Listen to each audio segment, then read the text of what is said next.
Good morning बच्चों। आज जीवन की मौलिक इकाई में पार्ट 3 के अंतर्गत हम फिर से आज आप लोग के सामने अपने पुराने टॉपिक के ऊपर चलते हैं। इससे पहले हम लोगों ने कोशिका के बारे में पढ़ा, जिसमें पादप कोशिका की बात चल रही थी। पादप कोशिका के अंतर्गत हम जो हैं पादप कोशिका के अंतर्गत उनके कोशिकांगों के विषय में बातचीत कर रहे थे। कोशिकांगों में हमने अब तक केंद्रक के बारे में पढ़ा।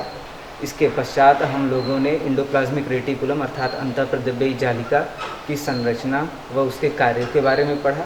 फिर उसके बाद हम लोगों ने माइटोकॉन्ड्रिया के बारे में पढ़ा। तो माइटोकॉन्ड्रिया से ही हम आज शुरुआत करेंगे फिर से, ताकि आप लोग का रिवीजन हो जाए।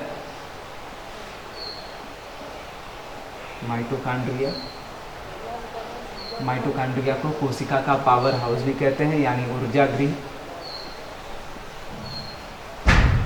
तो आप सभी को मालूम होगा कि इसको ऊर्जा गृह क्यों कहा जाता है, लेकिन फिर भी हम आज एक बार फिर से माइटोकॉन्ड्रिया के ऊपर थोड़ी सी चर्चा करेंगे। तो माइटोकॉन्ड्रिया एक दोहरी भित्ति वाला जो है कोशिकांग होता है, जो पादप और जंतु दोनों कोशिकाओं में पाया जाता है।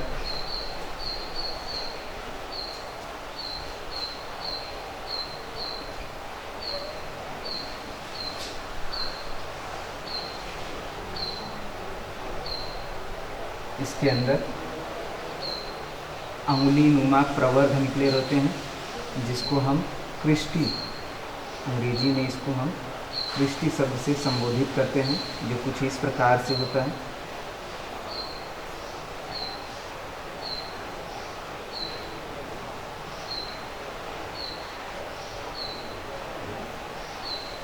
इसी क्रिस्टी के ऊपर जो है राइबोसोम्स या ऑक्सीसोम्स लगे होते हैं। राइबोसोम्स का काम होता है प्रोटीन संश्लेषण का काम। ऑक्सीसोम्स भी उसी तरीके से कार्य करता है। जब माइटोकॉन्ड्रिया के अंतर्गत दहन का कार्य होता है, यानी ऑक्सीजन की उपस्थिति में ग्लूकोज का विखंडन होता है, तब ये जो ऑक्सीसोम्स होते हैं यह मुक्त हुई ऊर्जा को बच्चों एटीपी के रूप में स्टोर करते हैं, क्योंकि एटीपी जो है वो ऊर्जा का बंधक होता है, यानी वो ऊर्जा को एक बैटरी की भांति स्टोर करता है। इसीलिए एटीपी को ऊर्जा का बंधक या ऊर्जा का सिक्का भी कहते हैं। एटीपी मुख्य रूप से बच्चों 3 स्तर तक चलता है, यानी सबसे पहले जो है ऊर्जा का सबसे छोटा बंधक होता है एएमपी। एएमपी को हम फुल फॉर्म में कहते हैं एडिनोसिन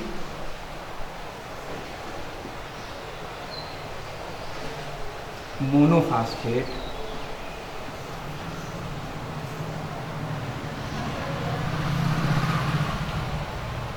एडिनोसिन मोनोफास्फेट, इसमें जब एक फास्फोरस का अणु और जुड़ जाता है ऊर्जा युक्त, तो एएमपी कन्वर्ट हो जाता है एडीपी में।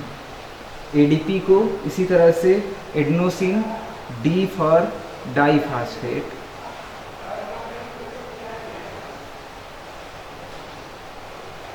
और जब एक और इसमें जुड़ जाता है फास्फेट अणु जो इलेक्ट्रॉन ट्रांसपोर्ट सिस्टम, जब आप पढ़ेंगे फोटोसिंथेसिस तो उसमें आपको यह दिखाया जाएगा कि कैसे ईटीएस प्रणाली के जरिए मुक्त हुई ऊर्जा का उपभोग होता है। एएमपी, एडीपी और एटीपी के रूप में उसका संचयन होता है। तो अगले ही पल एडीपी एक और फास्फेट एनर्जी के साथ वो एटीपी में कन्वर्ट हो जाता है, जहां एडिनोसिन टी से ट्राईफास्फेट हो जाता है, ट्राईफास्फेट। ठीक है बच्चों, यह इस प्रकार से ट्राईफास्फेट हो जाता है। और एटीपी सबसे उच्च ऊर्जा का बंधक है, यानी जब एटीपी के फॉर्म में पहुंच जाता है एएमपी, तो एक एटीपी फुल हो जाता है, फिर दूसरा एटीपी जो है बची हुई ऊर्जा को अपने अंदर इसी क्रम में संचित करता है। इसके पश्चात इसमें मैट्रिक्स होता है, जो गाढ़ा एक द्रव्य पदार्थ होता है जिसे हम मैट्रिक्स कहते हैं। आउटर और इनर लेयर होते हैं, इसको क्रिस्टी कहते हैं।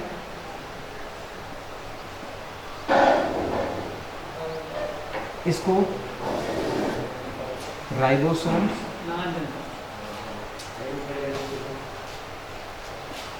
या इसी में ऑक्सीसोम्स भी होता है, या यही ऑक्सीसोम्स भी होता है। ठीक है। इसके अलावा माइटोकॉन्ड्रिया के अंदर एक छल्ले जैसी गुणात्मक संरचना होती है, यह माइटोकॉन्ड्रिया का डीएनए होता है। अब बात करते हैं माइटोकॉन्ड्रिया की खोज के ऊपर बच्चों। तो सबसे पहले माइटोकॉन्ड्रिया की खोज जो है कोलिकर ने सन 1880 में किया था। ठीक है। इसके पश्चात अल्टमान ने 1890 में इस माइटोकॉन्ड्रिया को बायोप्लास्ट नाम दिया था। इसको उन्होंने बायोप्लास्ट नाम दिया, ये इसका दूसरा नाम है।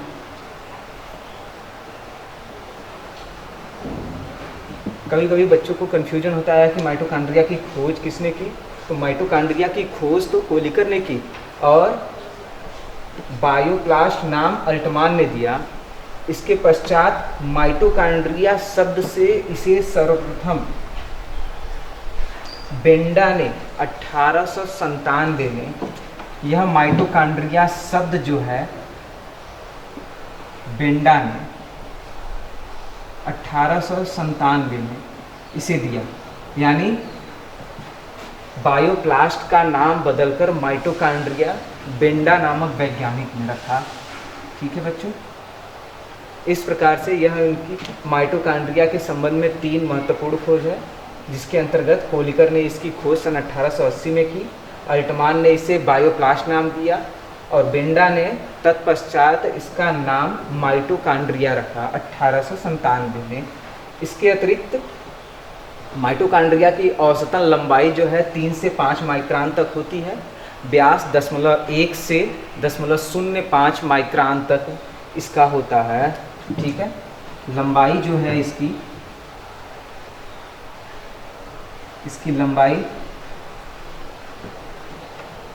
3 से 5 माइक्रोन और व्यास 1 से 0.5 माइक्रोन, 0.5 माइक्रोन तक होता है। ठीक है।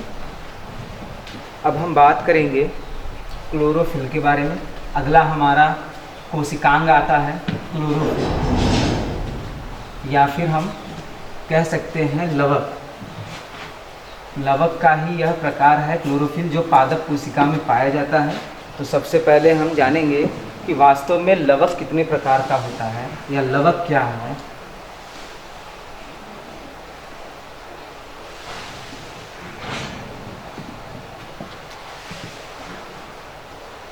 क्योंकि पादप कोशिका के अंतर्गत हमें सिर्फ हरित लवक पढ़ना है, इस वजह से हम हरित लवक के और भी 2 प्रकार होते हैं, पहले उनको जान लेते हैं कि वास्तव में लवक क्या होता है।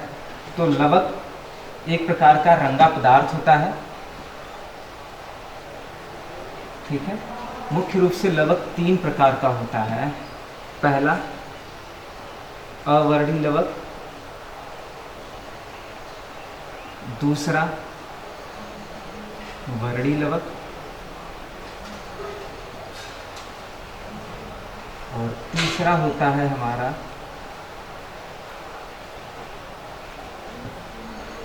हरित लवक। हरित लवक का नाम आप लोगों ने हमेशा ही सुना होगा, क्योंकि यह पौधे के हरे भागों में पाया जाता है, इस वजह से इसे हरित लवक कहते हैं। लेकिन इससे पहले हम बात करते हैं अवर्णी लवक। यह क्या होता है? यह लवक जो है पौधे के जड़ व तने भाग में पाया जाता है, जड़ व तने भाग में पाया जाता है। इसका प्रमुख कार्य है भोजन संचय करना। ठीक है। किसी भी प्रकार का भोजन है, भोजन वसा कह सकते हैं, प्रोटीन भी कह सकते हैं। भोजन के अंतर्गत यही सारी चीज़ें आती हैं, प्रोटीन, वसा इत्यादि चीज़ों का यह संचय करता है। ठीक है। इसके अलावा बात करते हैं वर्डी लवक की। अवर्णी लवक को अंग्रेजी में ल्यूकोप्लास्ट कहते हैं। वर्डी लवक, इसको अंग्रेजी में क्रोमोप्लास्ट कहते हैं।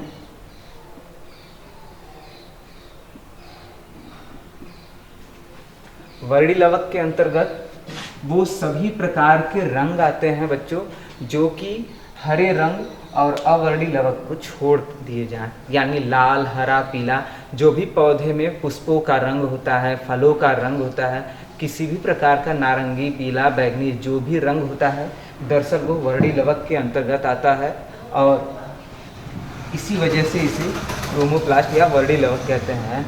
अब यह कहाँ पाया जाता है? आप सभी जानते हैं जो ये रंग है या तो पत्ती में भी हो सकते हैं, लाल वगैरह में कह सकते हैं, अधिकांशतः पुष्प में पाया जाता है यानी फूल में, फलों में आदि।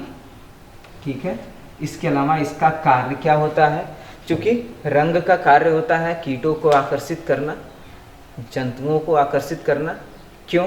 क्योंकि अगर कीट नहीं होंगे, आकर्षित नहीं होंगे तो पुष्पों के ऊपर आकर बैठेंगे नहीं, और पुष्पों के ऊपर आकर बैठेंगे नहीं तो पुष्पों में परागण की क्रिया नहीं होगी, और परागण की क्रिया नहीं होगी तो फिर निषेचन नहीं होगा, और फिर ना ही फल का निर्माण होगा और ना ही बीज का निर्माण होगा। इस वजह से वर्णी लवक का काम यहाँ पर पुष्प के परागण में सबसे ज़्यादा महत्वपूर्ण योगदान होता है।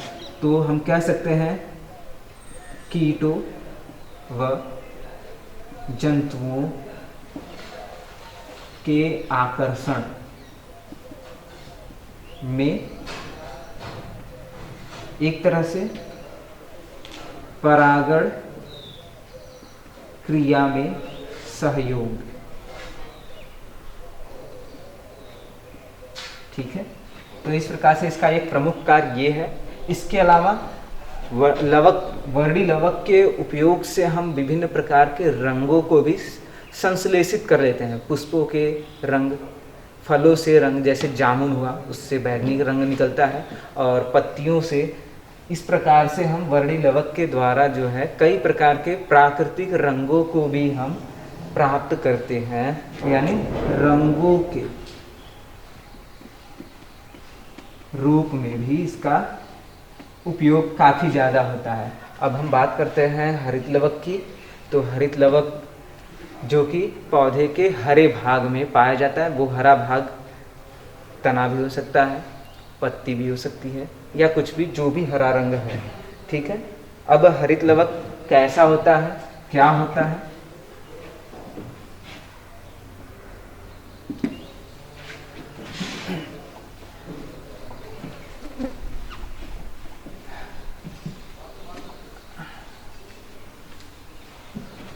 तो बच्चों हरित लवक के बारे में हम यहाँ देखते हैं। हरित लवक की खोज सर्वप्रथम 1865 में हेकल ने किया था। इसके अतिरिक्त लवक नाम जो है सिम्पर ने 1885 ईस्वी में इसको दिया था। अब हरित लवक होता कैसा है?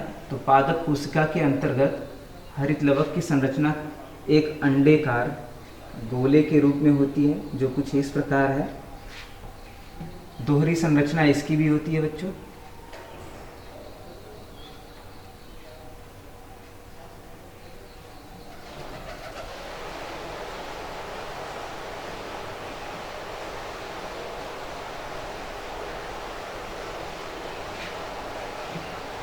इसके अंदर छोटे छोटे सिक्कों की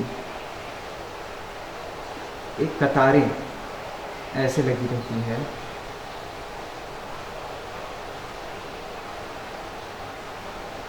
ठीक है।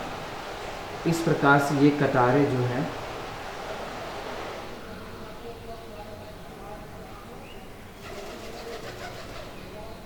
लगी रहती हैं एक दूसरे से।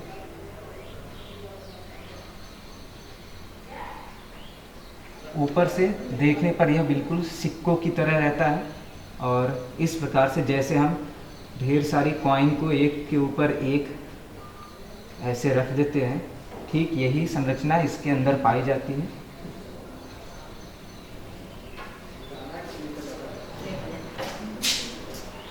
इस प्रकार से सारे सिक्के जो है एक दूसरे से जुड़े रहते हैं।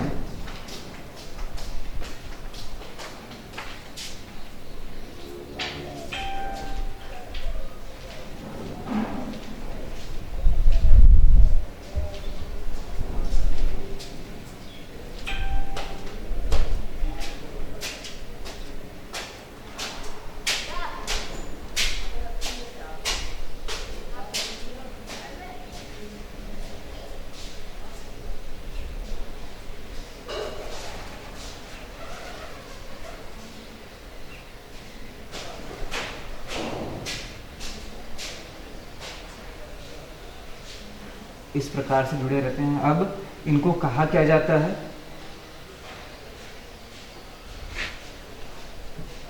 थैलेकॉइड,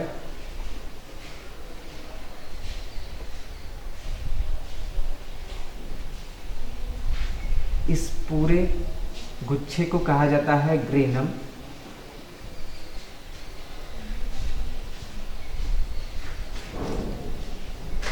स्ट्रोमा पटलिका,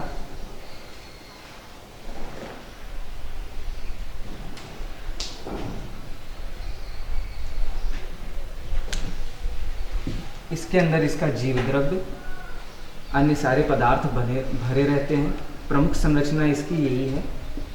अब यह जो थैलेकॉइड होता है, दरअसल बच्चों, इसी थैलेकॉइड पर सूर्य के प्रकाश की किरणें पड़ती हैं और पड़ने के दौरान क्या होती हैं, वह बहुत ज़्यादा उत्सर्जित होती हैं, जिससे इलेक्ट्रॉन मुक्त होता है।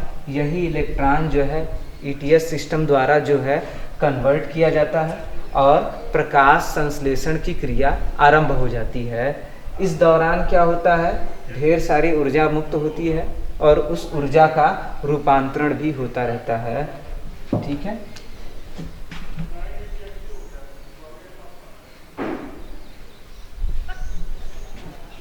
अब बात करते हैं हरित लवक के कार्य की।